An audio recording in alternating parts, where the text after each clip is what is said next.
Olá, bom dia a todos, sejam muito bem-vindos. Estamos aqui no ADM Talks, falar da visão econômica do mercado, com pessoas de muita expressão, com muita relevância no mercado, com grande representatividade. A ideia é falar um pouco do impacto da inflação e dos juros no mercado imobiliário. E para discutir isso, estamos com o José Carlos Rodrigues Martins, presidente da CEBIC, da Câmara Brasileira da Indústria da Construção. Como é que está, José Carlos? Tudo bem? Bom dia. Bom dia, Ricardo. Bom dia, França. Bom dia a todos que nos assistem.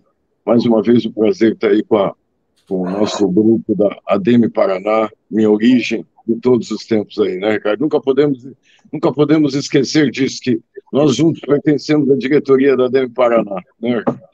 Perfeito. Nós temos mais de 30 anos aí de trabalho associativo juntos, né, José Carlos? É muito bonito. Exatamente. Sempre foi um bom berço desse trabalho. É grato aí a oportunidade da ADM e de tantos colegas nossos que há muitos anos estamos juntos. Obrigado, viu, José Carlos? E também estamos com o Luiz Antônio Nogueira de França, que é o presidente da Brainc, Associação Brasileira das Incorporadoras, a grande parte do PIB aí das incorporadoras do Brasil. Como é que está a França? Bom dia, tudo bem? Bom dia, Ricardo. Queria te agradecer aí a oportunidade de a gente estar aqui, agradecer a oportunidade de estar com a ADM do Paraná. Nós não temos tanto contato assim com a ADM do Paraná, então para nós é muito importante hoje também conversar com vocês e falar um pouquinho do mercado.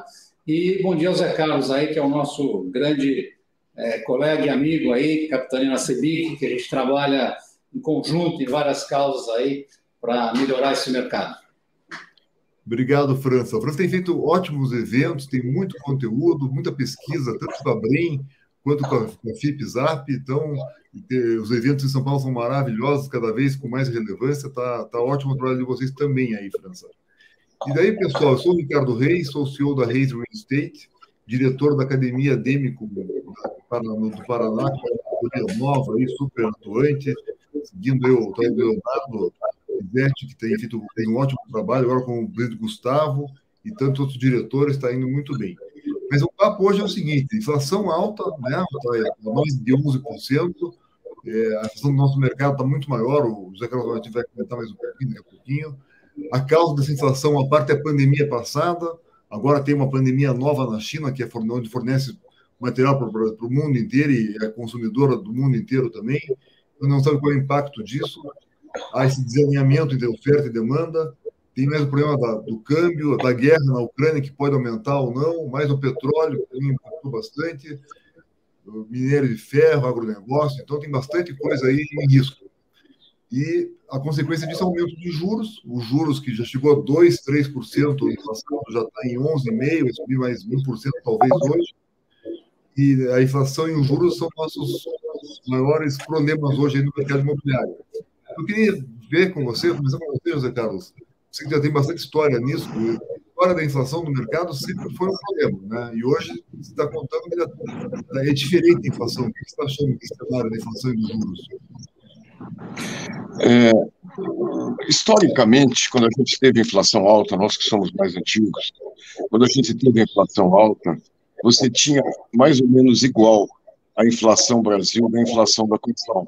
Ela não era muito desconectada. Podia ser que um produto desconectasse, mas não o conjunto do nosso custo. Nessa vez, acontece uma coisa diferente. Você tem uma inflação da construção, que ela está lá mais de 20%, quase 30%, e você tem uma inflação Brasil, medida pelo IPCA, que é quem regula o salário, que está um pouco acima de 10%. Então, você tem uma desconexão entre aquilo que está aumentando o nosso custo e aquilo que repõe o salário das pessoas. Como nós também temos hoje um mercado com muito maior percentual de financiamento via agente financeiro, as pessoas, você vende, ela vai lá, analisa o seu crédito e tem um determinado limite autorizado. Quando chega na hora do repasse, você pode ter problema. Isso é um lado de você ter a venda e lá na frente poder ter problema. Tem um outro lado que você entrega ao teu cliente no decorrer do consumo, que é o imóvel na planta, por exemplo, da Caixa Econômica. O que ocorre nesse caso? Daí você perde a capacidade de ter reajuste sobre aquilo. Você tem que absorver esse aumento de custo. Isso se agrega à normal perda de capacidade de compra quando tem uma inflação mais alta, porque a inflação cobre o salário. Eu estou querendo dizer o seguinte, que é um fato novo, é um fato que não está sob nossa governança. Hoje deve subir ainda, nós temos mais o problema do juro, que deve subir mais um pouquinho, porque todos os nossos economistas estão falando. Então, eu viu, Ricardo, já para começar, eu diria que o momento é daquela frasezinha que diz assim: no nevoeiro, o marinheiro leva o barco devagar, tá? Eu acho que, como nós temos muito cenário que é muito de nevoeiro, não está sob nossa governança, eu vejo que a gente tem que ter muito cuidado nesse instante, muito, muito cuidado, porque ninguém sabe o que vai acontecer aí na frente. Ótimo, obrigado, um ótimo contexto. Porque o áudio está um pouquinho com delay, José Carlos. Eu não sei se... Vamos fechar o áudio de quem não estiver falando, para poder ajudar quem está falando, né? França, desafiador, né, França? Você está aí na ponta dos incorporadores. O que você está vendo aí? Como é que está esse cenário de desafios? Olha, é um cenário, eu não vou repetir, o Zé Carlos fez uma excelente leitura, um excelente resumo, né? E eu só queria ressaltar um ponto que ele falou. Quer dizer, nós estamos num momento de uma desordem da cadeia produtiva no mundo todo, não só no Brasil. Muitas vezes o que acontece é que a gente fala Brasil, Brasil, Brasil, mas é o mundo todo que está passando pelo fenômeno da desordem da cadeia produtiva e o mundo inteiro está passando pelo fenômeno da inflação. Aliás, se nós formos olhar a inflação, o crescimento da inflação em alguns países comparado com o crescimento da inflação no Brasil, até que a inflação no Brasil ela está relativamente comportada, né? E a gente pode atribuir parte disso a um movimento que foi feito pelo Banco Central do Brasil antes dos outros países de começar a aumentar a taxa de juros. E eu estou falando isso porque quando o Banco Central do Brasil começou a aumentar a taxa de juros, tinha muitas críticas, né? Se era a política certa, a política errada, os economistas discutiam muito isso, mas hoje nós verificamos que isso foi uma medida acertada. Dito isso, eu acho que o país tem a chance, né, de nessa briga global sair na frente de outros países, né? A gente dominar essa inflação antes de outros países e conseguir uma retomada da economia um pouco à frente de outros países. Então, por esse lado, eu acho muito importante. Quando a gente fala de mercado imobiliário, eu costumo dizer que nós temos no Brasil uma coisa que é interessantíssima com relação à estatística de preço de imóvel no Brasil. Eu gosto de citar a cidade de São Paulo. A cidade de São Paulo tem uma pesquisa da Número, ela está em número 287, comparado com várias cidades do mundo, pelo custo de metro quadrado. Bom, toda vez que eu falo isso, tem alguém que levanta na plateia, quando tem economista, então fala assim, mas o nosso poder aquisitivo é diferente. O que eu respondo é o seguinte, eu concordo que o nosso poder aquisitivo é diferente, mas se a gente olha para o Brasil e se a gente acredita no país crescendo, as pessoas tendo maior poder aquisitivo, a economia crescendo, esse número ele é importantíssimo. Por quê? Quando eu olho esse número, eu vejo que existe uma defasagem. E você pode pôr o dólar que você quiser, que nós ainda vamos estar lá atrás, tá? O dólar é 5, o dólar é 4, nós ainda estamos lá atrás, tá? O problema não é o dólar, nós vamos estar muito atrás sempre. Então, quando eu olho isso, eu vejo claramente que a gente tem um potencial de crescimento do valor do imóvel ao longo do tempo, tá? E é uma coisa muito importante. E não é à toa que a gente verificou, nos últimos anos, um grande número de empresas abrindo capital e verificamos que grande parte dos investidores são investidores estrangeiros. Por quê? Eles fizeram essa leitura do Brasil. Eles apostaram no Brasil e apostam no mercado imobiliário. Então, eu acho que é um mercado, como o Zé falou, muito claramente. Quer dizer, tem hora que você precisa diminuir a velocidade do barco, tomar muito cuidado, ou até, se precisar, ancorar o barco, tá certo?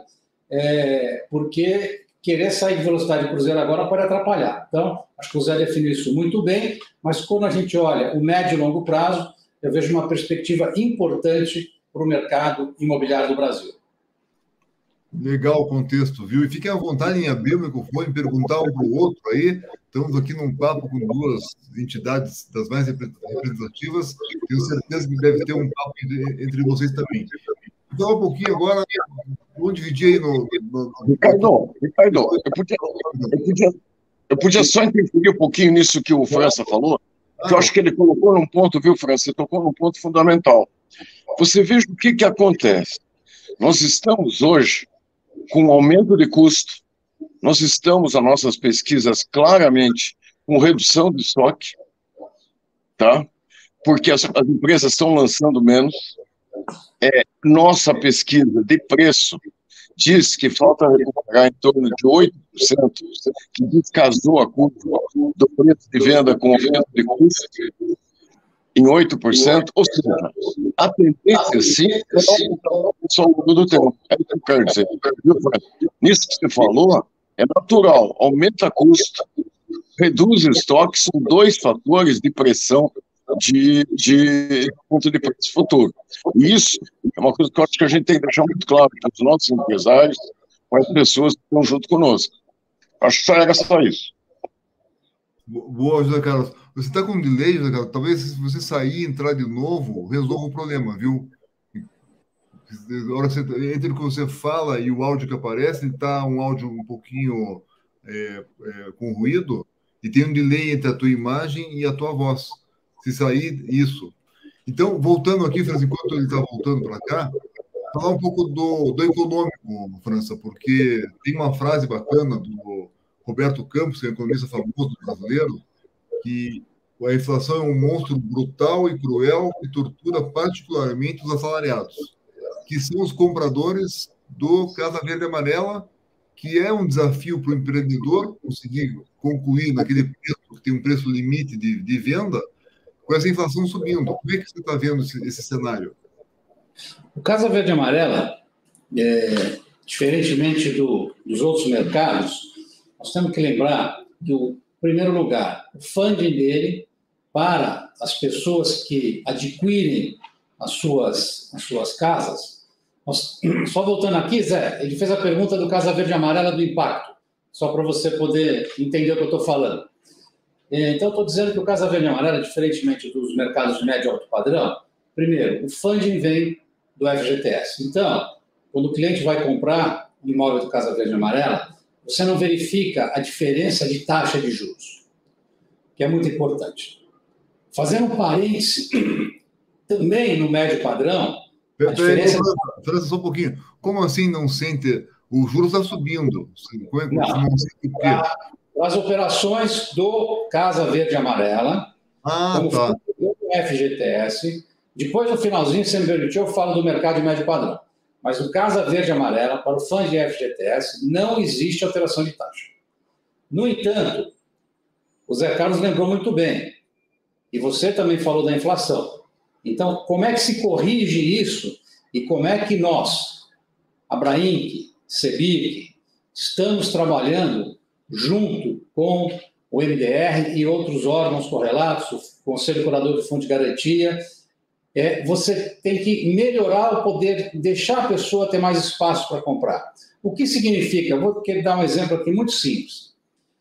Uma pessoa, ela tem R$800 para pagar de prestação. Então, se a prestação é 1.000, ela não vai ter. Então, você precisa ter essa equalização. Que essa equalização você traz através dos juros e através de subsídio. E você tem o que nós chamamos curvas de subsídio. Então, está sendo feito um trabalho para melhorar as curvas de subsídio, para que, melhorando a curva de subsídio, ele vai, com aqueles R$800 dele, poder comprar o imóvel e ele vai ser subsidiado até, no cômputo total, até o valor real da prestação. Tá certo? Então, o Casa Verde e Amarela ele é uma exceção neste caso. Nós estamos trabalhando muito junto ao MDR para que a gente tenha as curvas de subsídios sempre adequadas em função da perda de poder aquisitivo das pessoas, para que esse programa continue atendendo a população que mais necessita no Brasil, que de um déficit habitacional, segundo a Fundação Getúlio Vargas, de 7,8 milhões de moradias, mais ou menos 80% ele está no baixa renda, naquele público que deve ser atendido pelo chamado Casa Verde e Amarela. Boa, França. Vamos falar da média alto padrão. Mas eu não sei se é momento agora, vou deixar o Zé falar para não misturar os assuntos. Deixa o Zé, vamos falar, daqui a pouquinho a gente entra no médio alto padrão, eu separei por partes, né? Porque é bem diferente, como você disse, e a grande demanda do Brasil está na Casa Verde e Amarela. E o José Carlos, na última entrevista nossa, lá no Infomoney, já faz um tempo, se disse que estava vindo do interior do Paraná, onde foi lá uma pessoa do governo, o empresário estava falando que estava reclamando, que estava difícil e não teve sensibilidade do governo naquele momento. O que está sentindo agora com esse impacto grande? Como é que estão os empreendedores? Estão conseguindo sobreviver, repassar essa inflação? Como é que está a coisa? Eu acho que foi mais um ponto importante que a gente está tocando para esclarecer as pessoas. A Casa Verde e Amarela começa a cair a venda no terceiro trimestre de 2021, porque, vamos dizer, 70% de quem compra Casa Verde e Amarela utiliza 100% da sua capacidade de compra. Uma pessoa de um padrão maior, ela pode até reduzir o tamanho, ela pode comprar em um lugar menos localizado, mas o pessoal da Casa Verde e Amarela não. Ele está muito restrito à sua capacidade de compra. Então, qualquer coisinha que mude, ele não consegue mais acessar. Então, você começa isso. Em setembro do ano passado, foi montada uma nova curva de subsídio. O que ela tem de diferente do que era no passado? No passado, eu sempre brinco, se aparecer um estagiário aí na linha do Paraná, o pai deu uma Ferrari para ele, mas não tem R$1.000 por mês, ele tinha praticamente o mesmo subsídio que um pai, uma família com 8 filhos. Porque a função do subsídio era a função do local e da renda. Não era a função das outras condições sociais dele. Em setembro do ano passado, isso mudou. Entrou em vigência agora em 25 de fevereiro, que é uma nova curva que trabalha com 5 variáveis. Então, é um algoritmo que foi criado para melhorar a condição das pessoas terem um melhor subsídio, de ter uma melhor chance disso aí. Bem, quando foi começo de março, houve um incremento, onde você passou o grupo 1, que aquelas pessoas que tinham determinadas condições de taxa de juros, e uma série de condições, a renda era até R$2.000, isso passou para R$2.400. Foi um outro grande ganho. O primeiro trimestre foi um desastre de contratação. E isso deu uma sobra de subsídio, que é a curva 3 que a gente chama. A gente está trabalhando com agora para tentar dar um outro impulso. O que tudo isso quer dizer? Eu acredito que o restante desse ano, o mercado que pode nos ajudar bem é o Casa Verde e Amarela. Não sei se o França concorda com isso, mas vou dizer, eu acho que o Casa Verde e Amarela, ele não interfere o juro, que foi o que o França falou, o juro do Casa Verde e Amarela é fixo, o funding é garantido, está disponível, tem que ser aplicado. A Caixa Econômica tem meta hoje nas agências de aplicação do Casa Verde e Amarela, ela tem que aplicar, não tem saída. As condições estão sendo dadas, e por ser um ano político, o governo está muito preocupado com o desemprego. Então, ele tem uma boa vontade muito grande para resolver isso. Um pouco diferente da outra que a gente vai falar na sequência, que aí é uma decisão muito menos política e muito mais econômico-financeira do agente financeiro, sabe? Se eu tivesse que apostar mais fichas nesse cuidado eu apostava mais no cara mais cuidado. Legal, José Carlos. O teu áudio ainda continua com certo delay. Se tiver um microfone, tiver um fone de ouvido, José Carlos, talvez melhore. Não sei se você tem aí. Boa. Em França, então, colocou, José Carlos, às vezes tem alguma réplica em relação à Minha Casa Minha Vida, mas eu continuo um pouco preocupado com o empreendedor, né? Que ele fecha lá, vende na planta, fecha a viabilidade dele, começa o empreendimento, daí vem a inflação. O que você acha? O que já houve, né, antecipadamente, né, foi uma correção nos tetos. Né? A gente tem que lembrar que logo que a gente viu o movimento de inflação, teve uma correção nos tetos. Então, os tetos já foram majorados, tá? Sem dúvida nenhuma. Se houver uma necessidade de mais uma discussão de teto, eu acho que a gente é alguma coisa que pode se conversar. Mas eu acho que o teto, aonde está o teto hoje, eu acho que dá para trabalhar, tá certo? Pode não ser tão confortável, mas acho que dá para trabalhar. Então, eu acho que o mais importante do que mexer no teto hoje é realmente dar poder de compra para as pessoas através dos mecanismos que nós falamos aqui. Perfeito. Olha, quem quiser fazer pergunta, fique à vontade. Já tem umas perguntas aqui que tem a ver mais com o final da nossa pauta, mas vamos entrar no médio alto padrão. Então, agora é um outro cenário, né, França? Então, até agora, de um dinheiro que tem uns juros mais ou menos estável, e agora, como está o médio alto padrão? O médio alto padrão, ele passou por uma fase muito interessante na pandemia, né?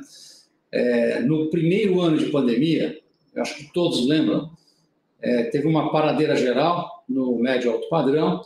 O Casa Verde e Amarela continuou super resiliente, super bem. De repente, no segundo semestre, nós começamos a observar uma grande procura pelos imóveis de médio e alto padrão.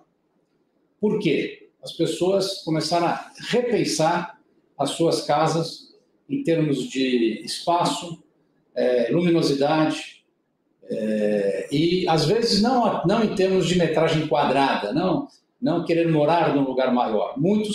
Alguns sim, mas muitos moravam em apartamentos excelentes, grandes, mais antigos, com janelas menores, que você tem pouca luz, varandas muito pequenas, né? Aquelas varandas que faziam antigamente de 1 metro, 1,5 metro, 1,5 metro ali a varanda, quer dizer, o pessoal dá um passo, já cai, não dá para pôr uma cadeira na varanda. Então, essas pessoas, elas fizeram teve um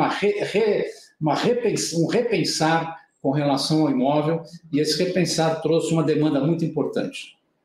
Próximo ano, aí teve uma outra coisa que é um grande combustível para o mercado, foi a taxa de juros no mercado mundial e a taxa de juros no Brasil, baixíssima. A gente nunca viu uma taxa de juros tão baixa. E as pessoas, então, nós tivemos um grande número de pessoas que passaram a ter condições de adquirir um financiamento de um tamanho maior. Então, se ele pode adquirir um financiamento de um tamanho maior, ele pode atingir aquele sonho maior que ele tem, né? Lembrando que, quando a gente conversa, às vezes, com as pessoas, não é ainda normal a pessoa falar o seguinte, né? Um dia uma pessoa, quando eu fiz uma pesquisa, ele falou que ele usava o mercado imobiliário, para ele era uma escadinha, né?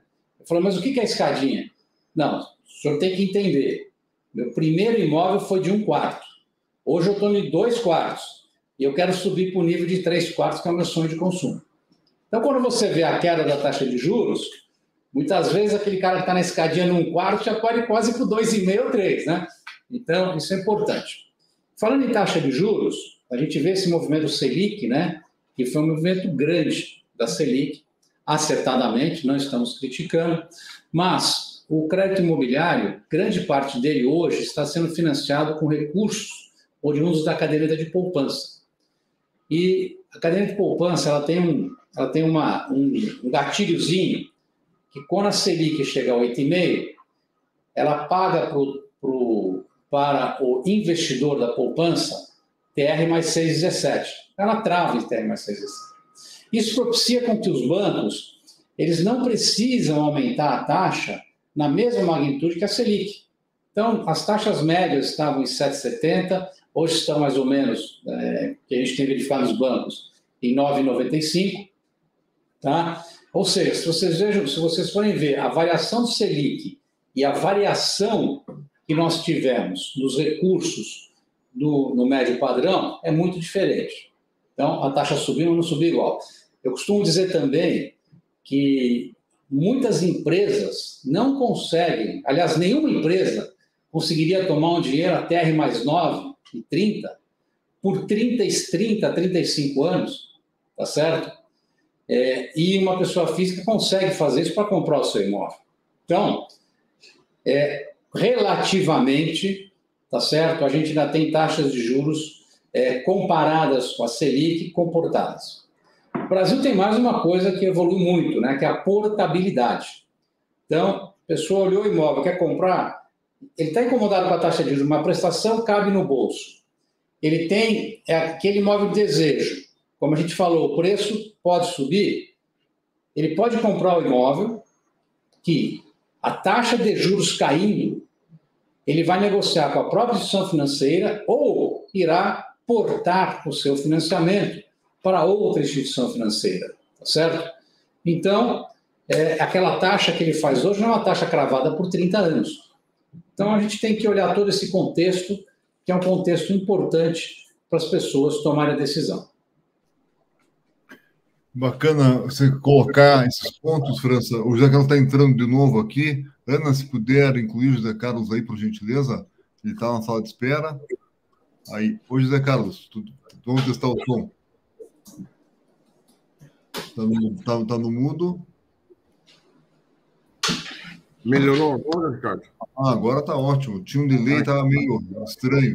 O França comentou agora há pouco, José Carlos, sobre o médio e alto padrão, que apesar do aumento da Selic, os juros que são baseados na poupança, ali tem um gatilho e não subiram tanto, estão aí perto de 10%, que ainda é possível, né? E os estoques estavam muito baixos também, salvo engano, e então houve um grande consumo no ano passado, pelo ano que mais vendeu, se não me engano, por conta da pandemia, da busca da melhora da habitação.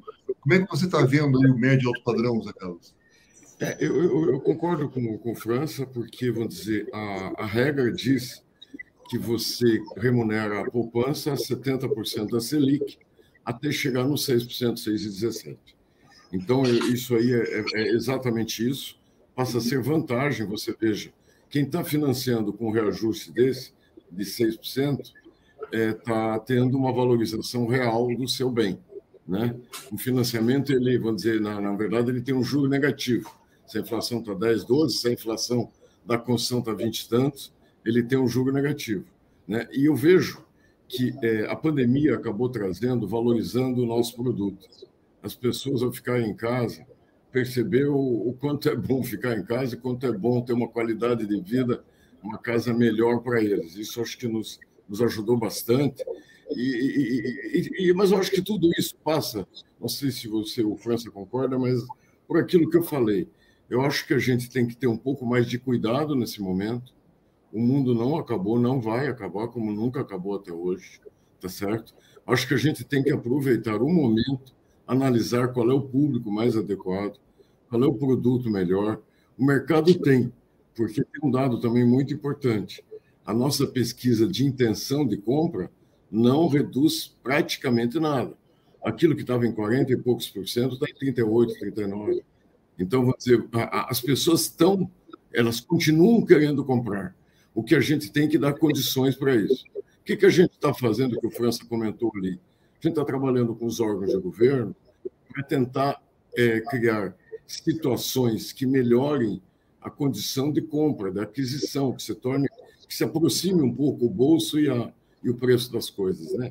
Então, isso eu acho que é um fator que a gente pode trabalhar.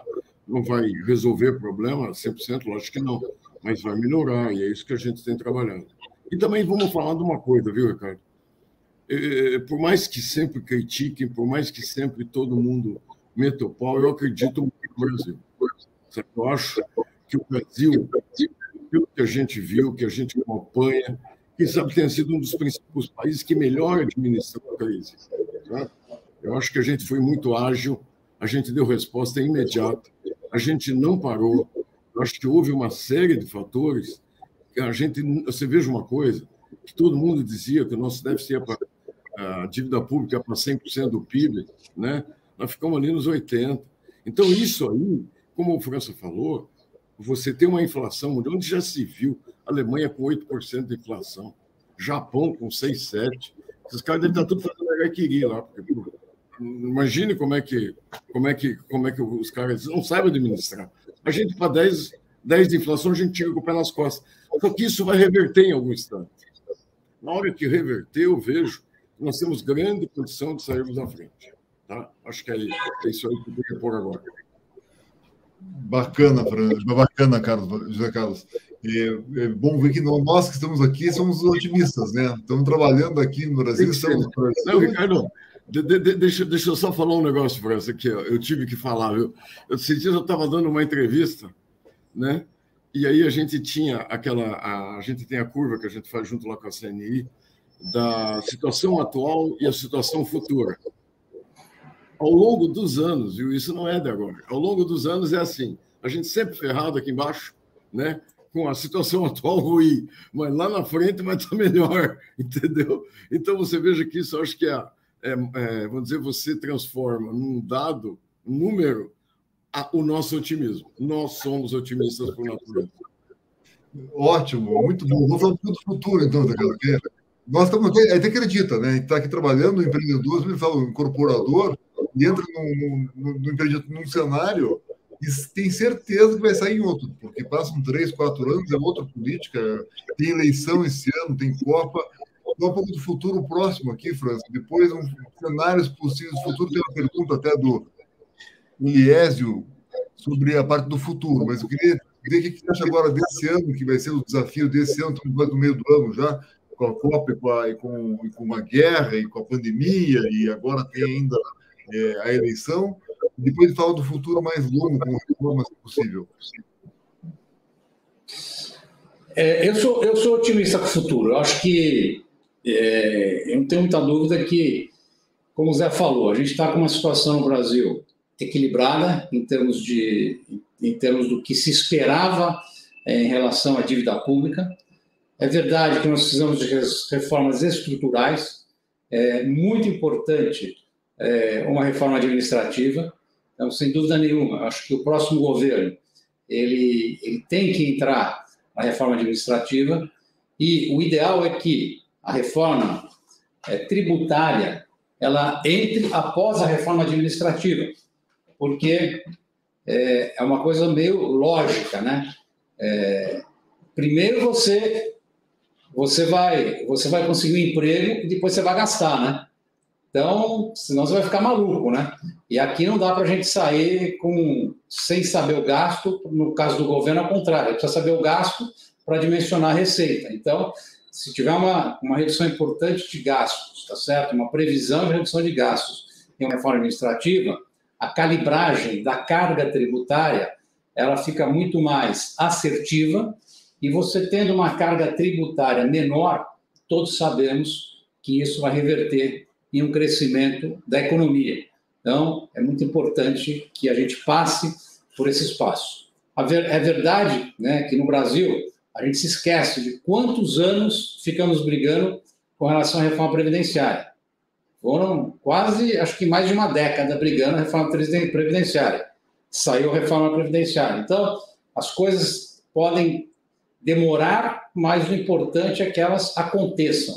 E agora, o importante é a gente ter esse evento da reforma administrativa e, se possível, posteriormente, não antecipadamente, como está se discutindo hoje fortemente, a reforma tributária. Legal, viu? A ordem dos fatores. Obrigado, França. José Carlos, está em Brasília aí. Você já trabalhou bastante na época do Lula. O Lula está com as pesquisas com chances maior de ganhar. O Bolsonaro na rua está com muita popularidade. Qual é o cenário para um caso e para o outro? Você tem algum medo aí, ou alguma esperança no futuro, de um lado ou do outro? Muito boa pergunta, Ricardo, e eu vou aqui, até tinha notado. Primeira coisa, só complementando a pergunta anterior, é o seguinte: eu vejo que começo do ano que vem, não importa quem ganhe, vai ter um arroxo. Porque é natural, porque o próprio governo do Bolsonaro, nesse ano, ele está apelando para medidas populistas para poder ganhar a eleição. O Auxílio Brasil, a liberação disso, deu mais liquidez e coisa e tal. Então, é natural que um começo de governo você tenha que dar uma arrochada. Então, começo do ano que vem, nós devemos ter um enxugamento aí, deveremos ter uma parada de atividade natural, também temos que estar previsto. Quando a gente fala a médio e longo prazo, tira um pedacinho desse começo do ano que vem dessa história, né, França? Eu acho que é isso que a gente tem que deixar também muito claro, para não nos cobrar no futuro. Ricardo, o Brasil mudou radicalmente. Eu tenho vivido nesses últimos anos muito em Brasília, e hoje, que eu tenho certeza, em 1º de janeiro, que Arthur Lira será o presidente da Câmara. Tá certo? Eu não sei quem vai ganhar. Eu sei que quem for ganhar vai ter a Câmara e o Senado como os grandes governantes do Brasil. A gente mudou a mão do poder. A gente mudou a forma de gerir esse país muito fortemente. E aí, tem gente que pode gostar, tem gente que não pode gostar. Mas, na verdade, é assim que o mundo funciona. É assim que as democracias funcionam. Né? As democracias funcionam dessa forma, a sociedade atua perante o legislativo, e o legislativo é quem leva as leis. O governo pode mandar um projeto de lei, uma medida provisória, qualquer coisa, mas a palavra final é do Congresso. Então, eu aproveito a oportunidade aqui, depois eu vou conversar com o pessoal aí da DEME, mas da importância do nosso envolvimento exatamente nesse processo que vem pela frente. Nós não podemos omitir e depois ficarmos reclamando que o agro é isso, que o agro é aquilo, porque eles são mobilizados, eles têm um trabalho de mobilização. A França acabou de tocar no assunto. Nós discutimos demais esse assunto. Como é que eu vou fazer primeiro a reforma tributária? Ou seja, primeiro eu aceito pagar a conta, depois eu vou saber do que se trata a conta, né, França? Como é que é isso? Pô, eu chego aqui, assino o cheque, depois eu fico sabendo se eu concordo ou não concordo. Não tem cabimento para ele, sabe? Então tem que vir administrativa antes e alguns outros ajustes de custo da máquina pública. Eu não tenho dúvida quanto a isso. Só que, infelizmente, existe uma pressão muito grande por causa da reforma tributária, que também é correta. Então, é democrático a gente participar, é democrático a gente pertencer a tudo isso. Sobre riscos de ambos os governos. Como o Congresso, eu acredito que seja a grande... Como é que eu te diria assim? Onde que se tomam as decisões, então não vai depender muito se é o Lula ou se é o coisa, mas tem um problema. O problema é ideológico. E aí eu entro muito mais no ponto do meio ambiente, da legislação trabalhista, dessa parte de saúde e segurança do trabalho.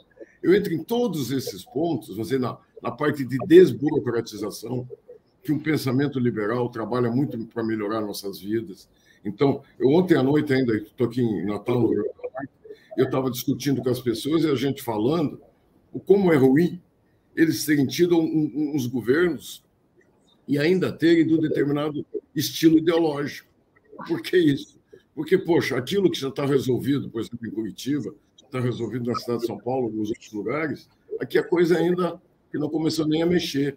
Que é, vou dizer, aprovação de projeto, desburocratização, sabe? Porque tem essa visão estadista não, essa visão, vamos dizer assim, de burocracia, de o Estado tem que ser tudo. E viu ontem no Câmara dos Deputados uma audiência pública na qual todo mundo defendendo a volta da CLT antiga. Então, essas coisas me assustam muito mais do que dizer, a eficiência da economia. Nossa, a eficiência da economia me preocupa muito mais do que realmente esses outros lados. Tá?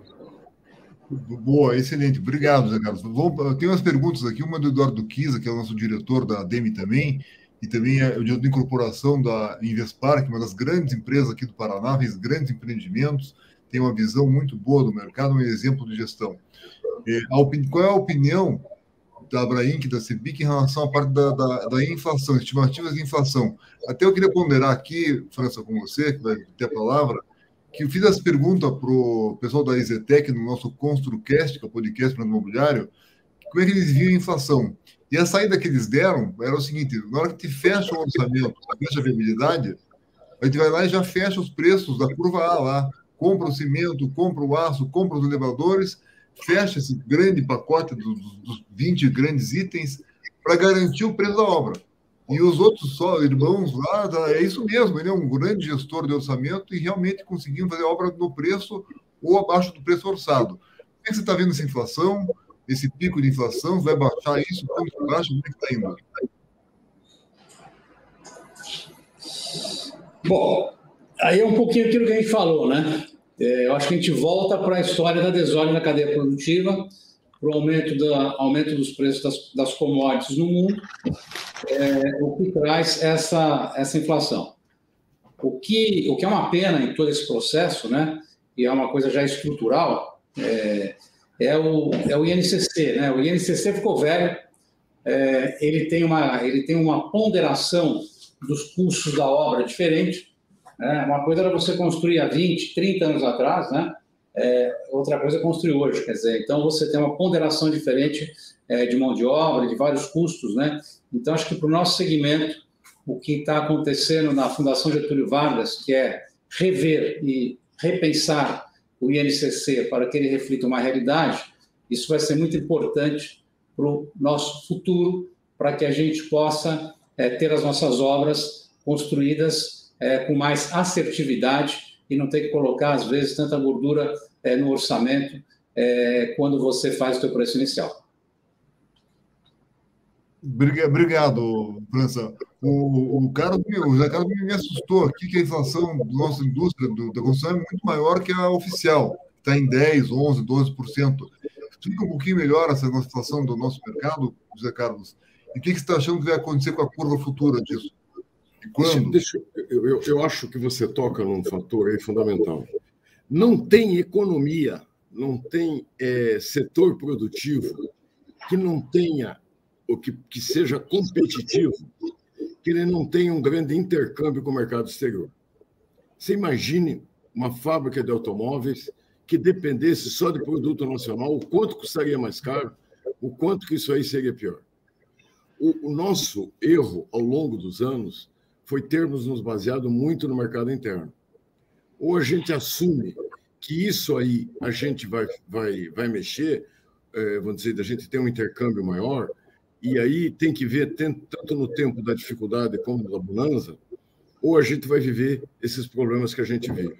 Antes de ontem ficou pronto um trabalho para nós, que nós estamos entregando ao governo, que demonstra, olha só os números que eu vou te dar, que um item apenas, para te dar uma chance, para você imaginar como seja, tá certo?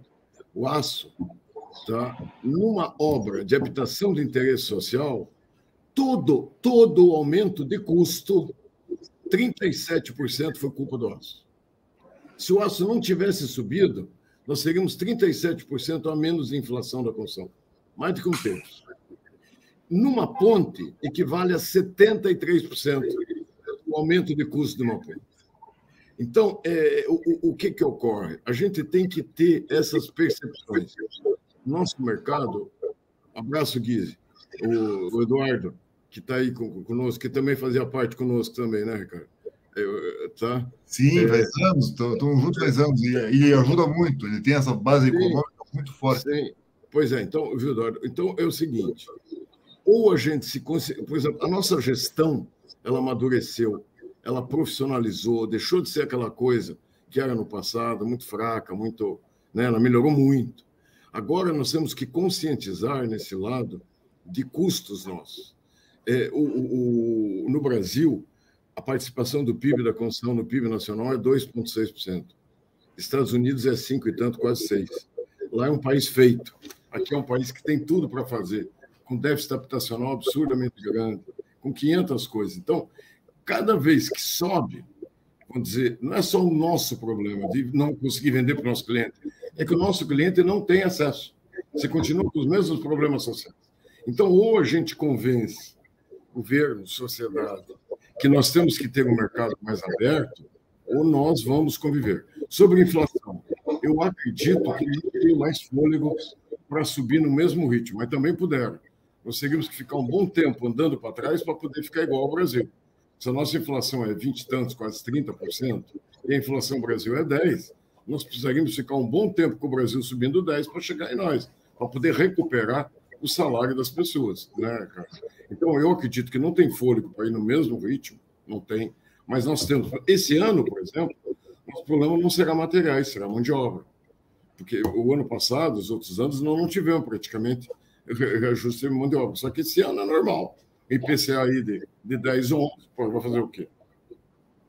Ótima colocação, porque nós temos esse histórico de inflação que tinha muito esse pico de um índice muda diferente do outro, né, no curto prazo. No longo prazo, todos se encontram lá na frente. Então, foi boa a colocação que deve chegar essa inflação, né, ou vai aumentar do mundo real ou vai cair a nossa do nosso mercado. E tem outra pergunta agora aqui para você, França, que é do Paulo Folador, que é o CEO da Rotas, uma empresa que está indo muito bem no Paraná, tem grandes empreendimentos, é exemplar a maneira que eles trabalham, o pessoal recebeu a chave da casa deles, grandes empreendimentos horizontais, uma felicidade enorme de levar o sonho da casa própria a uma habitação, ao povo que tem dificuldade de comprar. E ele fala o seguinte: no mundo inteiro, essa habitação de baixa renda ela é baseada no mercado de subsídio. E aqui, o Pedro Guimarães, segundo ele aqui, fala que ele é um banco muito matemático. O próprio Bolsonaro não gosta muito do subsídio, né? Como é que você está vendo isso? Vocês estão trabalhando em relação a isso? Tem alguma coisa no horizonte? Como é que você vê essa parte do subsídio? Acho que a observação... Desculpa, eu perdi o nome do empresário. Paulo Folador da Rotas. Paulo, acho que a sua observação está corretíssima. Não precisa ir muito longe, né? Se a gente for nos Estados Unidos, a gente vai verificar, eu não tenho aqui comigo de cabeça, mas de vez em quando eu levo para o governo federal, o volume de subsídio que o governo americano coloca no mercado imobiliário nos Estados Unidos. E eles não colocam esse volume de subsídio à toa, eles colocam esse volume de subsídio porque a mesma coisa que a gente sempre olha aqui no Brasil acontece nos Estados Unidos, né? Há uma indústria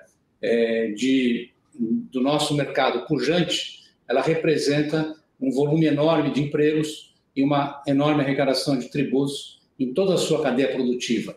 Nós mexemos com 67 segmentos da economia. Então, é um racional, tá certo, que fica de pé. Por que esse racional ele não é feito no Brasil? Infelizmente, porque nós temos esse problema do déficit que nós temos, os gastos excessivos. Então, a alocação para recursos aonde deveria ser alocado, como nós bem sabemos, não é feita porque não existe a possibilidade de ter esse recurso. Felizmente, e vou repetir, felizmente, nós temos a equação do FGTS. Porque se nós não tivéssemos a equação do FGTS, e que muitas vezes ela é muito criticada, mas ela é criticada erroneamente, porque todos sabem muito bem que 90% dos cotistas do FGTS detêm 10% dos recursos do fundo. Ou seja, o que eu quero dizer com isso é que 90% das pessoas que têm o seu dinheiro no FGTS são as pessoas mais humildes. São essas pessoas que recebem de volta, tá certo? Aquele benefício para que dê a eles a capacidade de pagamento. E vou dizer outra coisa que faz tempo que eu não falo, mas é importante repetir. Muitas vezes as pessoas acham que os programas habitacionais são de graça. Os programas habitacionais com fundo do FGTS, existe o pagamento, sim, das parcelas. Se houver inadimplência, como qualquer crédito imobiliário, também perde, a casa retomada. Então, o sistema que nós temos, utilizando o FGTS, é o sistema que foi encontrado pelo período em que o governo não puder aportar subsídios no mercado tão importante, a gente consiga sobreviver um mercado para atender a população que necessita de habitação popular. Obrigado, França. Estamos entrando aqui na reta final. Queria deixar a palavra aberta, Ricardo, para você, para as suas conclusões finais, quer comentar alguma coisa sobre o subsídio, que você também está aí vendo isso diretamente, os planos com que estão trabalhando hoje na CEBIC. Fique à vontade, José Carlos. Você sabe, Ricardo, que em França, todos que nos assistem, eu acho que esse último assunto aqui, a gente precisa, é aquilo que eu falo, eu tenho por obrigação essa visão macro, essa obrigação de trabalhar no assunto estrutural. O Fundo de Garantia, ele tem uma conversa fiada que meia dúzia de maluco, economista, não percebem que o Fundo de Garantia não é complemento de renda. O Fundo de Garantia é um fundo de investimento. Ele foi criado com um objetivo. Ele foi criado com o objetivo do cidadão, na hora da necessidade de uma doença, de um problema qualquer, ele poder utilizar, ou então quando se aposentar, ou para casa própria. É esse o uso do Fundo de Garantia. É um fundo que você investe com determinada regra. E ele é remunerado por aquilo que está na lei, mais 50% daquilo que as aplicações do fundo distribuem. O que eu quero dizer com isso? Que o fundo tem umas características. Com as várias loucuras do Brasil, você tem dentro do fundo o patrimônio do fundo, que não é de cotista, é uma coisa louca, né, França? Quando a gente explica um negócio desse. Tem um fundo que parte do fundo é do fundo, entendeu? Ou seja, não tem dono. Não tem dono. E por que esse fundo se criou?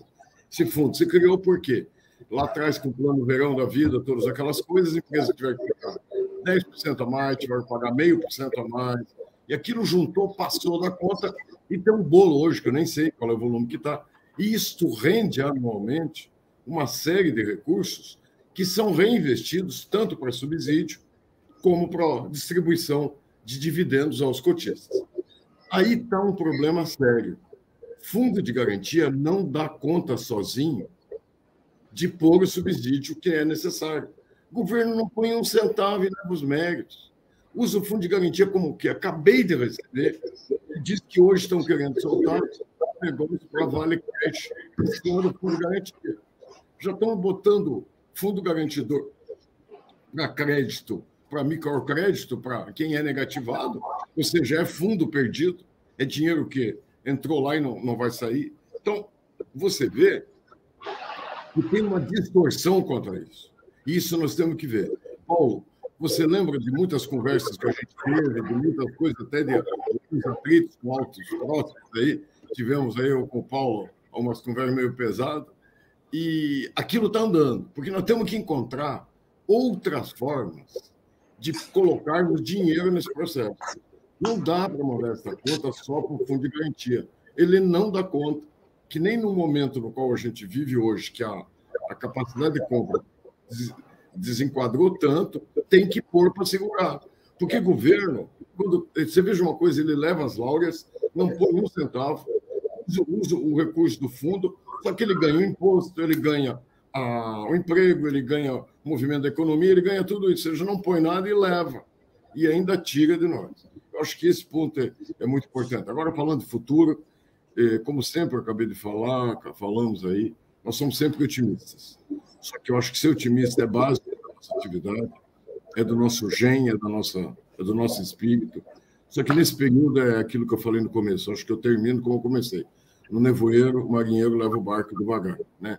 Então, acho que nós temos um nevoeiro aí pela frente e temos que ir devagarzinho para não topar com uma pedra, não toparmos aí com uma onda maior, né? Então, vamos com o pezinho vendo a grande oportunidade, sendo mais conservadores das nossas decisões, tudo aquilo que puder fazer com o RED, que é isso que você falou da Zetec, acho que é isso mesmo, pena que nem todo mundo tem o caixa que a Zetec tem, né? Então, que possa fazer isso.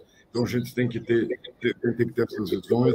Podem ter certeza que nós, como presidente de entidades, aqui estaremos, né, França, batalhando, brigando no dia a dia aí para que as condições de funcionamento de vocês sejam o menos prejudicadas possível. Sabemos que não prejudicar é difícil, mas a gente trabalha para que seja o mínimo possível.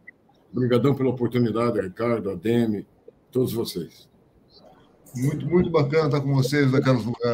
Abriu muito nossa visão aqui, atualizou tem um orgulho do teu trabalho, você está aí há muitos anos, saiu daqui da nossa casa, a gente viu desde o começo da luta e estamos felizes de estar representados por você aí em Brasília, defendendo a pauta, como o Paulo e o Eduardo colocaram aqui, as preocupações. E França, e você? Palavras finais aí, França, do que estão fazendo, quais são as suas lutas aí agora, o que está esperando para o futuro? Eu acho que o importante ressaltar, independente que está ligado ao futuro, são os ataques ao FGTS.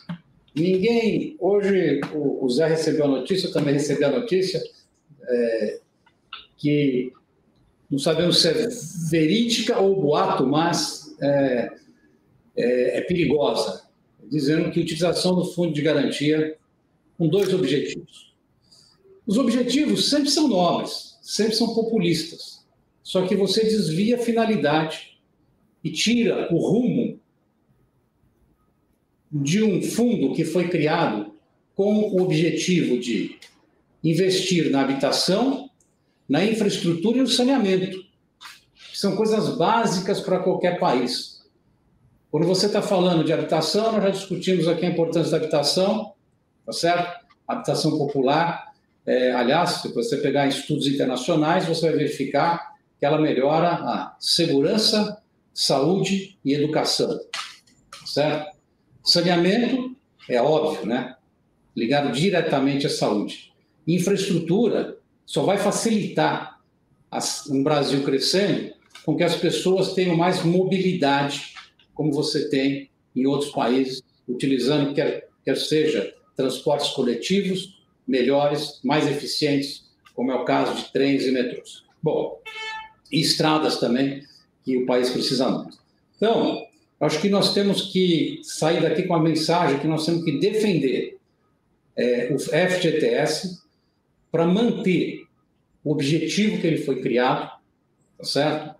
Para que a gente não possa derrubar os recursos que vão para os 3 pilares muito importantes. Isso é fundamental para o país e é fundamental para todo mundo.